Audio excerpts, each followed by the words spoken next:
بسم الله الرحمن الرحيم. الحمد لله رب العالمين، والصلاة والسلام على خير خلق الله محمد صلى الله عليه وسلم وعلى آله وأصحابه وأمته أجمعين إلى يوم الدين.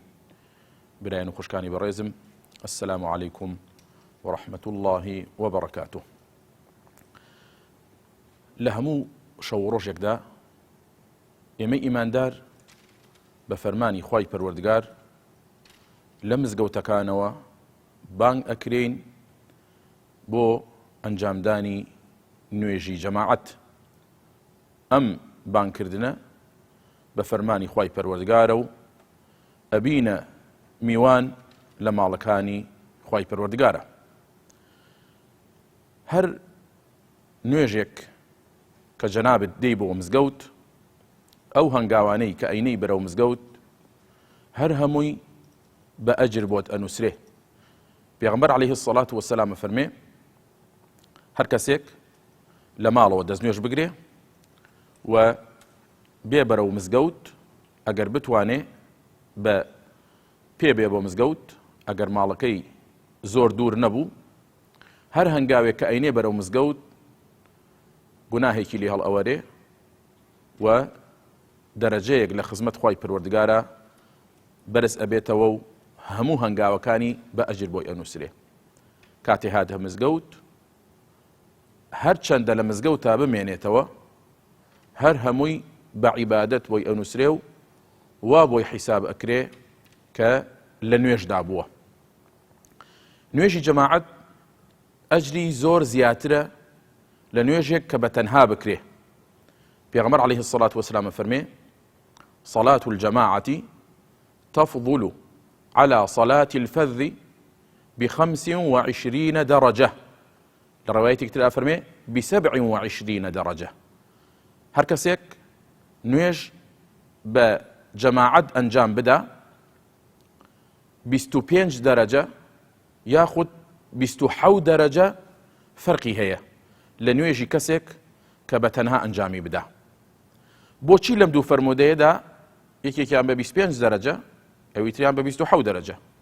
زانایان فەرموویانە لە پێشدا پێغەمبەر عەلەیهی السەڵات وەسەلام 25 دەرەجەکەی فەرمووە و پاشان لە فەضلی خواوە بۆ ئیمانداران کراوە بە 27 دەرەجە، واتە 2 دەرەجە زیاتر ئەجریان ئەداتێ. یاخود فەرموویانە هەندێکی تر لە زانایان نوێژی 25 دەرەجەکە نوێژی نیوەڕۆان و عەسرانە و ئەوەی کە 27 دەرەجە خێری هەیە نوێژی مەغریب و عیشا و بەیانی و ئەو نوێژانەیە کە ئیمام دەنگی تیا بەرز ئەکاتەوە. دەرەجەیەکیان هی ئەوەیە کە گوێی لە ئیمامە و دەرەجەکەی تریان هی ئەوەیە کە لەگەڵ ئیمامدا ئامین ئەکا. و هەندێکی تر فەرموویانە ئەگەر خشوعی زیاتر لە نوێژەکەدا بێ خوای پەروەردگار 27 دەرەجەکەی بۆ ئەنووسێ. برا خوشکانی بەڕێزم، لە زمانی عەرەبیدا کاتێک ئەوترێ جەماعەت حەدی ئەقەل ئەبێ 3 نەفەر بێ. لە 3 نەفەرەوە بەرەو ژوورتر پێی ئەوترێ جەماعەت. بەڵام بۆ نوێژی جەماعەت بە 2 نەفەریش دروست ئەبێ، دا ئەمەزرێ، ئەجرەکەت دەست ئەکەوێ بە 2 نەفەریش، چونکە ئەمە لە ڕەحمی خوای پەروەردگارەوەیە.